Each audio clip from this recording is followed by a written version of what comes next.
Drive home from the city. I was in the work kitchen Wednesday when Ashley asked me what I was doing for the holidays. I looked around to make sure she was talking to me.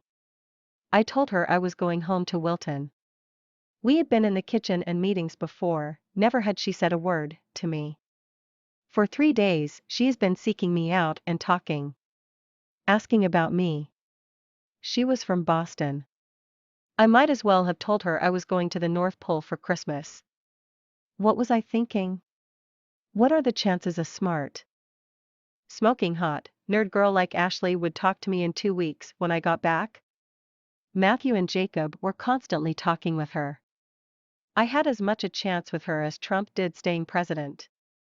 Why am I going home for Christmas? All my life all I wanted to do was get out of Wilton, Maine. I hated that backwater town. I couldn't wait to leave and be involved in the Portland tech industry. I should be staying here with her. Yet here I was, driving out of the city, away from her. I was driving my Kia SUV coming up to Back Cove. It wasn't too late to turn around, was it? I hit the steering wheel. I promised my mother I'd come home. I looked out at the water as I wondered how my mother was still able to manipulate me. The water reminded me of the lakes around home. Swimming, fishing, kayaking, canoeing, or just watching the waves and its reflections on a hot summer day. Maine waters had been paying bills for families for the past 300 years, and it paid mine one summer. As a kid, I didn't have any bills other than getting an iPhone, which my parents would not buy for me. My uncle gave me my first summer job was as a fishing guide on Wilson Pond. He worked at a resort and guided on the side. I hated fishing, but my uncle said I only had to paddle the people around and tell them stories of the area. It would not matter if they caught any fish. We always went to the brook at the tip of Wilson Pond first. Everyone went here. Then I would go east and catch the big fish behind Camp Island. I could drop my line with 10 other people and they would all reel in a trout. Suckers or salmon except me. That didn't matter when you guided. You set the customer up and they brought in the fish. I liked paddling the canoe and telling stories of the area better than fishing anyway. The more fish they caught the better my tip. I had my iPhone by mid-July. It was a great summer job for a student. Make money by telling stories in the morning and golfing in the afternoon. It didn't get any better. As Back Cove slid by, I sighed, hit the steering wheel with less force this time and resigned myself to the drive home. It was a 2-hour drive. Ashley would have to wait, I hoped. My mom would be so disappointed if I didn't go. Family. I hope Ashley would still talk to me when I got back. I had 2 hours to think about her and why I was leaving her behind. I knew I had to go home. I looked out the window, it was cold. Below, freezing now, and my headlights shone on the ice on the edge of Small Lake. I found myself reminiscing as I saw a pond similar to ours. I received my first skates as a Christmas present when I was 5. The first time we went skating, I followed my friend Tyler and one of my skates went through the soft ice. My foot was wet, but I wouldn't tell my parents. During the winter, my older brother and I would get home from school and race down to the pond with the skates, laces tied together slung over a shoulder to go skating. We were the only ones there. Bare ice, with blown snow around the edges and a tree which had fallen into the water the previous spring to allow us to sit and tie our skates. My skates were 2 sizes too big. I would grow into them. In rural Maine, you grew into a lot of things, especially with an older brother. I would skate on my ankles until my feet were sore and cheeks red. The sun would be setting, and my brother would tell me it's time to go. We would put our boots on, our sore feet thanking us, and head back up the hill to the house for supper. Someone flashed me their high beams.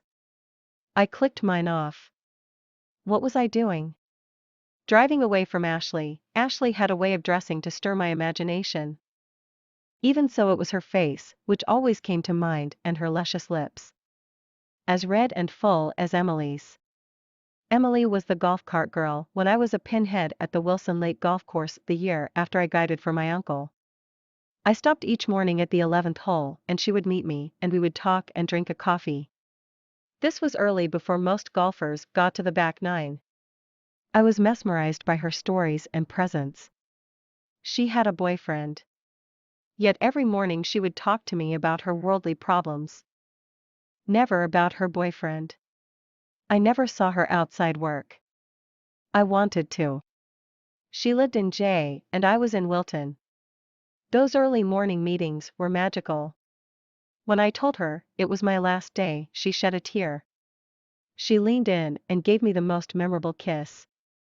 It's 8 years later and I can still. Lái xe về nhà từ thành phố, tôi đang ở trong bếp làm việc hôm thứ Tư khi Ashley hỏi tôi sẽ làm gì trong những ngày nghỉ. Tôi nhìn xung quanh để chắc chắn rằng cô ấy đang nói chuyện với tôi. Tôi nói với cô ấy rằng tôi sẽ về nhà ở Wilton. Trước đây chúng tôi đã từng vào bếp và họp mặt, chưa bao giờ cô ấy nói một lời nào với tôi. Trong 3 ngày, cô ấy đã tìm kiếm tôi và nói chuyện. Hỏi về tôi, cô ấy đến từ Boston. Tôi cũng có thể đã nói với cô ấy rằng tôi sẽ đến Bắc Cực vào dịp Giáng sinh. Tôi đang nghĩ gì vậy? Cơ hội nào để một cô gái thông minh, nóng bỏng, hút thuốc như Ashley nói chuyện với tôi sau 2 tuần khi tôi quay lại. Matthew và Jacob không ngừng nói chuyện với cô ấy. Tôi đã có nhiều cơ hội với cô ấy như Trump đã làm tổng thống. Tại sao tôi về nhà vào lễ Giáng sinh? Tất cả những gì tôi muốn làm là rời khỏi Wilton, Maine. Tôi ghét cái thị trấn ngổ ngáo đó. Tôi nóng lòng muốn rời đi và tham gia vào ngành công nghiệp công nghệ Portland. Tôi nên ở đây với cô ấy. Vậy mà tôi đã ở đây, lái xe ra khỏi thành phố, rời xa cô ấy. Tôi đang lái chiếc kia SUV của mình đến Bangkok. Vẫn chưa muộn để quay lại, phải không? Tôi đánh tay lái, tôi đã hứa với mẹ tôi là tôi sẽ trở về nhà. Tôi nhìn ra mặt nước và tự hỏi làm thế nào mẹ tôi vẫn có thể điều khiển tôi. Nước làm tôi nhớ đến những hồ quanh nhà, bơi lội, câu cá, chèo thuyền, kayak, chèo thuyền hoặc chỉ ngắm những con sóng và sự phản chiếu của nó trong một ngày hè nóng nực. Vùng biển Maine đã thanh toán hóa đơn cho các gia đình trong 300 năm qua và nó đã trả tiền cho tôi vào một mùa hè. Khi còn nhỏ tôi không có bất kỳ hóa đơn nào ngoài việc mua một chiếc iPhone mà bố mẹ tôi sẽ không mua cho tôi. Chú tôi đã cho tôi công việc đầu tiên trong mùa hè là hướng dẫn câu cá trên Wilson Pond. Anh ấy đã làm việc tại một khu nghỉ mát và hướng dẫn ở bên. Tôi ghét câu cá nhưng chú tôi nói rằng tôi chỉ cần chèo thuyền những người xung quanh và kể cho họ nghe những câu chuyện trong vùng. Sẽ không thành vấn đề nếu họ bắt được con cá nào. Chúng tôi luôn đến suối ở đầu Wilson Pond trước. Mọi người đã đến đây. Sau đó, tôi sẽ đi về phía đông và bắt con cá lớn ở phía sau đào trải. Tôi có thể thả hàng của mình với 10 người khác và tất cả họ sẽ quay cuồng trong một con cá hồi, cá mút tay hoặc cá hồi ngoại trừ tôi. Điều đó không thành vấn đề khi bạn hướng dẫn, bạn thiết lập khách hàng và họ đã mang cá vào. Dù sao thì tôi cũng thích chèo xuồng và kể những câu chuyện về khu vực này hơn là câu cá. Họ bắt được càng nhiều cá thì mẹo của tôi càng tốt. Tôi đã có iPhone của mình vào giữa tháng 7. Đó là một công việc tuyệt vời trong mùa hè đối với một sinh viên. Kiếm tiền bằng cách kể chuyện vào buổi sáng và chơi golf vào buổi chiều. Nó không trở nên tốt hơn. Khi Bangkok lướt qua tôi thở dài, đánh tay lái với ít lực hơn lần này và cam chịu lái xe về nhà. Đó là 1-2 giờ lái xe. Tôi hy vọng Ashley sẽ phải đợi. Mẹ tôi sẽ rất thất vọng nếu tôi không đi. Gia đình, tôi hy vọng Ashley vẫn sẽ nói chuyện với tôi khi tôi quay lại. Tôi có 2 giờ để nghĩ về cô ấy và tại sao tôi lại bỏ rơi cô ấy. Tôi biết tôi phải về nhà. Tôi nhìn ra cửa sổ, trời lạnh. Bây giờ bên dưới đóng băng và đèn pha của tôi chiếu vào lớp băng ở rìa hồ nước nhỏ. Tôi thấy mình đang hồi tưởng khi nhìn thấy một cái ao tương tự như cái ao của chúng ta. Tôi đã nhận được đôi giày trượt đầu tiên của mình như một món quà Giáng sinh khi tôi 5 tuổi. Lần đầu tiên chúng tôi đi trượt băng, tôi đã đi theo người bạn Tyler của mình và một trong những đôi giày trượt của tôi đã đi qua lớp băng mềm. Chân tôi ướt nhưng tôi sẽ không nói với bố mẹ. Trong suốt mùa đông, anh trai tôi và tôi đi học về và chạy đua xuống ao với đôi giày trượt. Những sợi dây buộc vào nhau quàng qua vai để đi trượt băng. Chúng tôi là những người duy nhất ở đó. Băng trần, với tuyết thổi xung quanh các mép và một cái cây đã rơi xuống nước vào mùa xuân trước để cho phép chúng tôi ngồi và buộc giày trượt của mình. Đôi giày trượt của tôi quá lớn, tôi sẽ phát triển thành họ. Ở vùng nông thôn Maine, bạn đã trưởng thành rất nhiều thứ. Đặc biệt là với một người anh trai. Tôi sẽ trượt băng trên mắt cá chân của mình cho đến khi bàn chân của tôi bị đau và má ửng đỏ. Mặt trời sắp lặn và anh trai tôi sẽ nói với tôi rằng đã đến lúc phải đi. Chúng tôi mang ủng vào, bàn chân đau nhức cảm ơn chúng tôi, và quay trở lại đồi để đến nhà ăn tối. Ai đó đã chiếu cho tôi những tia sáng cao của họ. Tôi đã bấm tắt của tôi. Tôi đã làm gì vậy? Lái xe khỏi Ashley. Ashley có một cách ăn mặc để khuấy động trí tưởng tượng của tôi. Dù vậy, người ta luôn nhớ đến khuôn mặt và đôi môi căng mọng của cô ấy. Màu đỏ và đầy đặn như Emily. Emily là cô gái lái xe golf khi tôi còn là đầu ghim ở sân golf Wilson Lake vào năm sau khi tôi hướng dẫn cho chú của mình. Tôi dừng lại mỗi sáng ở lỗ số 11 và cô ấy sẽ gặp tôi và chúng tôi sẽ nói chuyện và uống cà phê. Điều này là sớm trước khi hầu hết các golfer về chín mặt sau. Tôi bị mê hoặc bởi những câu chuyện và sự hiện diện của cô ấy. Cô ấy đã có bạn trai.